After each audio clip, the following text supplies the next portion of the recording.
Today, I am challenging myself to creating visually interesting monochromatic tablescapes. I'm Nicole with Adorn the Table. Last week, I posted a question to my community page asking you if you were interested in seeing a monochromatic table setting, and more than 70% of you said, heck yeah. So today, I am following through on that question, and I'm going to be working on monochromatic tablescapes. This is going to be a challenge because a monochromatic table means you're using only one color. You are not introducing a secondary color or pops of interest. Everything on the table is just that one color. So how do you keep it from looking boring, flat, or just like a blob? How do you add visual interest? That's the challenge that I'm going to be sharing with you today, and we're going to be working through it together. Let's go. I'm starting with my white table first because my tablecloth was already on here from my most recent video. And if you missed that video, I'll make sure I put a link to it down below. But on the table, I'm going to be using white chargers, white dinner plates, and white salad plates. The one thing to point out is that my dinner plate and my salad plate are not from the same collection. They're definitely very different designs, which is going to help with that visual interest and giving dimension to my place settings. They're also not the exact same white, but they're in the same tonal family. Because when you're doing a monochromatic table setting, you want to make sure that your color is in the same family. When you're thinking of colors, some of them can lean a little bit more red, a little bit more blue. With whites, they might have a little bit more gray or yellow. And you want to make sure that that underlying tone is consistent and the same throughout. That way, one of the pieces you're using doesn't stick out like a sore thumb. It doesn't combat against all the other pieces you're using. So I'm going to start with this plate stack.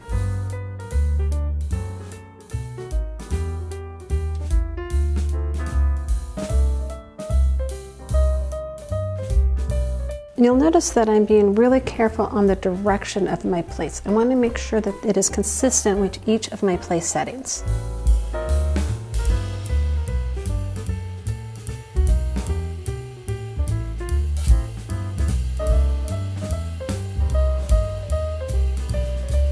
For my glassware, I do have white milk glass, but the style does not match the plate stack that I've already started. So instead, I'm going to opt for using clear water and wine glasses.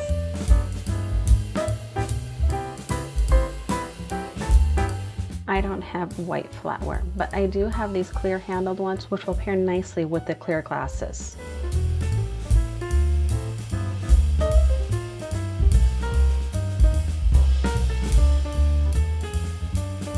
Continuing with my white on white monochromatic table, I've got these beautiful white embroidered napkins that have a really pretty delicate lace trim.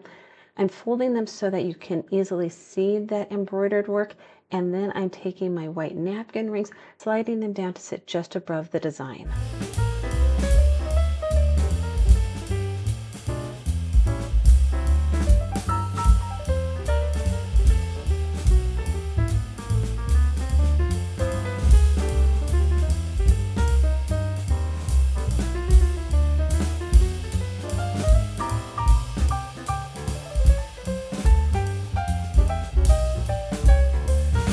For the centerpiece, I'm starting with these two doves. I just found them at Target. I will make sure I put a link to them down below, along with everything else that you're seeing on these tables. I'm going to put one on the pedestal and one below it. And on either side, I'm adding these beautiful white cordless lamps. I also found them at Target. If you've watched my previous videos, you know I love cordless lamps for tablescapes. Absolutely love the white base with the white shade. Perfect for this monochromatic table setting.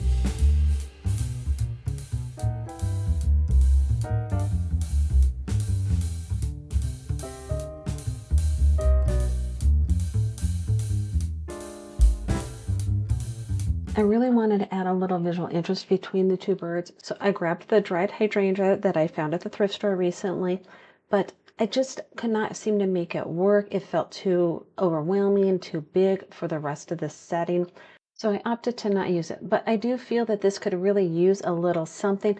I just don't have anything in my collection that was going to work.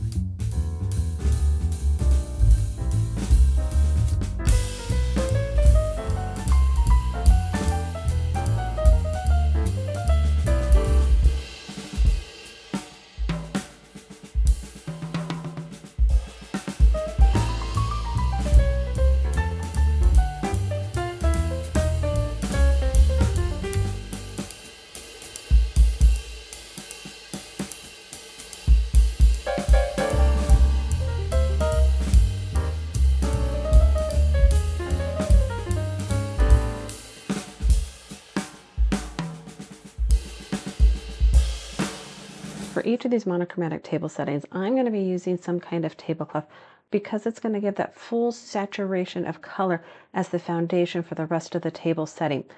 I don't have a pink tablecloth that covers my full table, but I do have this square one, and when I put it on the diagonal, I think it's going to work really well for the tablescape. The reason I picked the 4 different colors for these monochromatic tablescapes is because those are the colors I have plates and tablecloths that match, that I can work with and build off of. As you can see, I've got light pink plates that match the tablecloth, and the tablecloth came with matching napkins. Plus, I have salad plates.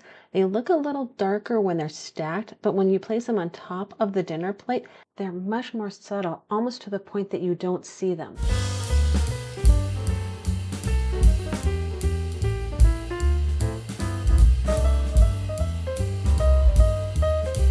Oh, I wish I had pink flatware. But since pink is such a delicate, pretty color, I'm using equally sweet vintage flatware. And these wine glasses, I found them years ago at an estate sale. They match the pink I'm using perfectly.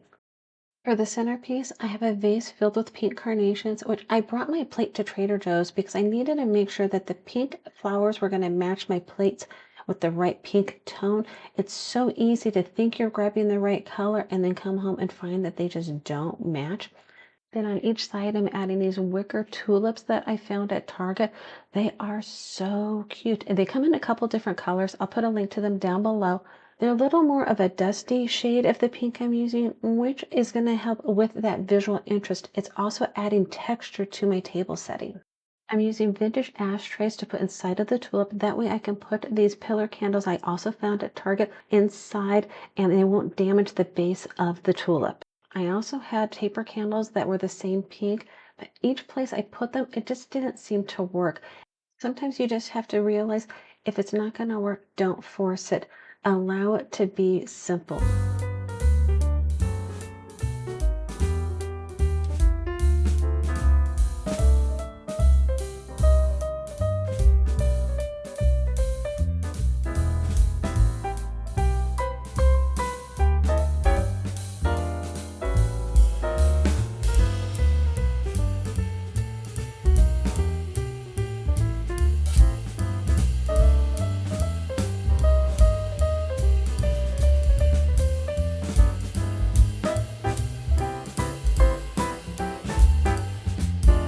If you've noticed, but as I'm doing these monochromatic table settings, I'm using different finishes and texture. That's preventing the tables from falling flat. They're giving dimension. So even though everything is the same color or the same color tone, when you mix finishes, matte versus shine, ceramic versus glass, those different things are giving that dimension, keeping your table alive. For example, with this table setting, I've started with a medium red tablecloth.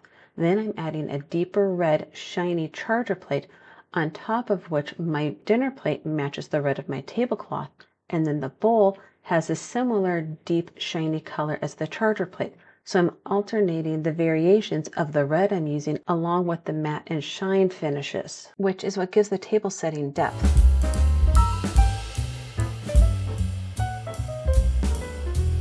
You'll notice as I'm working on this table setting, I am alternating between the medium and the dark red tones. Those tones are in the same red family. I'm not mixing orange reds with blue reds. For my centerpiece, I found these 3 candlestick holders at an estate sale. I love how they're the same red as the glasses, and then the candlesticks match the tablecloth. Okay, yes, I did. I couldn't help myself. I had to get red roses for this table setting. Valentine's Day is right around the corner. I'm feeling that this could end up being a really cute Valentine's Day table. Let me know if you agree with me in the comments down below.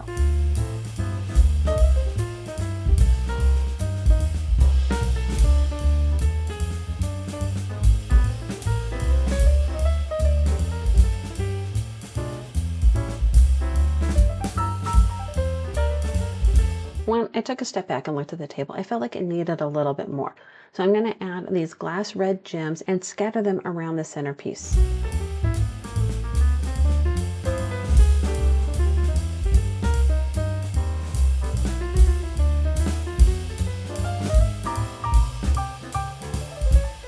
And to complete this red monochromatic table setting, I'm using shiny red napkins that I'm going to tie with red velvet ribbon. I love how the different fabrics play off of each other.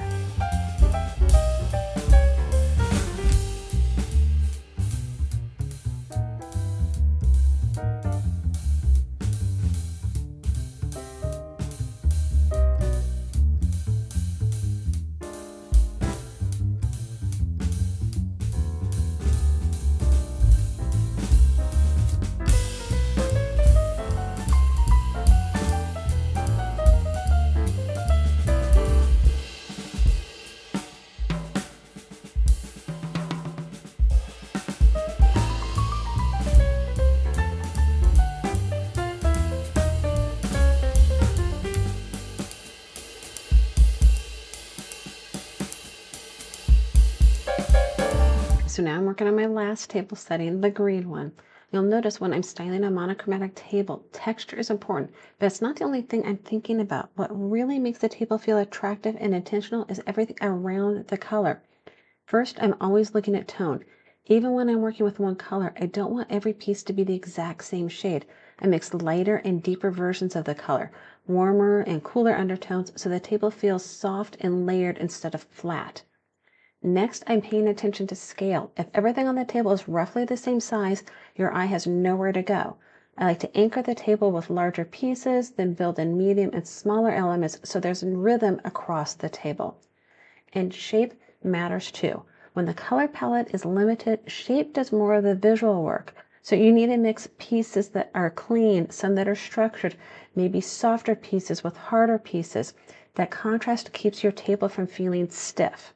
And then the last thing I'm very intentional about is negative space. I don't want to fill every inch of the table. Leaving space around pieces actually makes the table feel more elevated. It gives everything room to breathe and it makes each element feel chosen.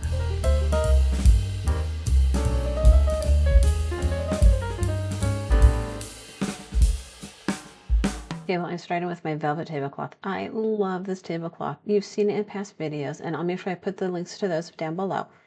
What I love is how it perfectly plays with my green plates.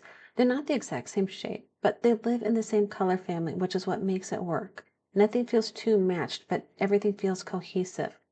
And to keep the dinner plate and the salad plate from disappearing into one another, I am placing the napkin between them.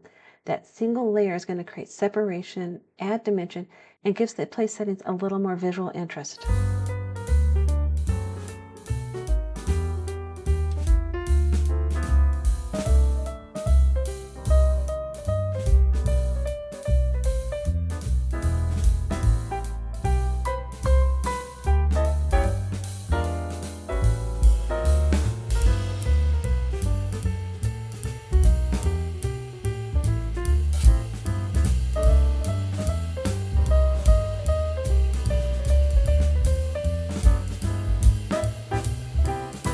Now, I had 3 green glasses I could use. This vintage one, which is clearly from the 70s, this newer hobnail one, and then this more modern one I just picked up from Target.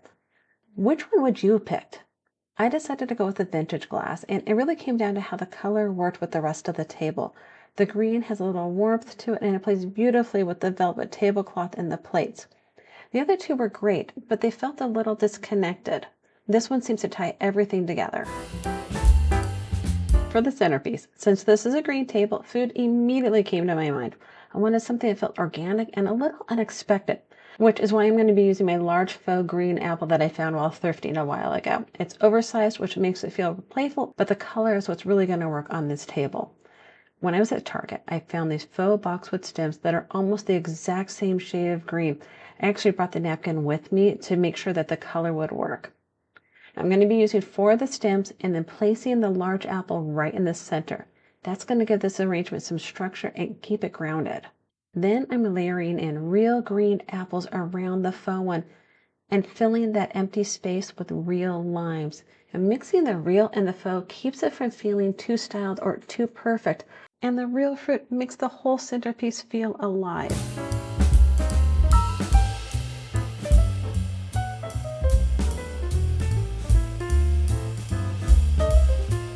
Then to complete the table, I'm using the green hobnail glasses as vases, and I filled them with fresh greenery from Trader Joe's. So remember, when you're styling a monochromatic table, don't skip the layers. Variation in tone, texture, shape, and height is what keeps everything from blending together and feeling flat. Thank you so much for hanging out with me today. If you enjoyed the video, I'd love it if you gave it a thumbs up. It really helps my channel. And let me know in the comments below which table was your favorite. I look forward to seeing you next time. Bye.